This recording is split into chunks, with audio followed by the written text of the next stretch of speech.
আতিয়া মসজিদ বাংলাদেশের টাঙ্গাইল জেলার দেলদুয়ার থানার আতিয়া গ্রামে অবস্থিত একটি প্রাচীন ও ঐতিহাসিক মসজিদ। এটি প্রায় 400 বছর পুরনো এবং 1610 সালে জমিদার সাইদ খান পন্নী দ্বারা নির্মিত হয়। মসজিদটি প্রাচীন মুঘল ও সুলতানি স্থাপত্য শৈলীতে নির্মিত এবং এর ঐতিহাসিক গুরুত্ব খুবই বেশি। স্থাপনা ও নকশা।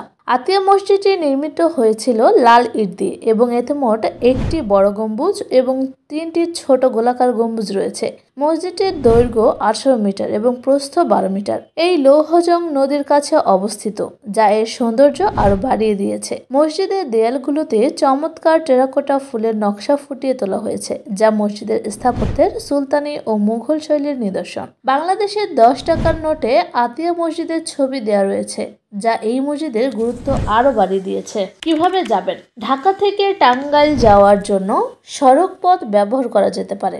ঢাকা থেকে টাঙ্গাইলের দূরত্ব প্রায় 84 কিলোমিটার এবং এটি টঙ্গী হয়ে 3 ঘন্টার যাত্রায় পৌঁছানো যায়। মহাখালী বাস টার্মিনাল থেকে নিয়মিত বাস ছাড়ে, যেমন নিরালা, বিনিময়, ঝটিকা ইত্যাদি।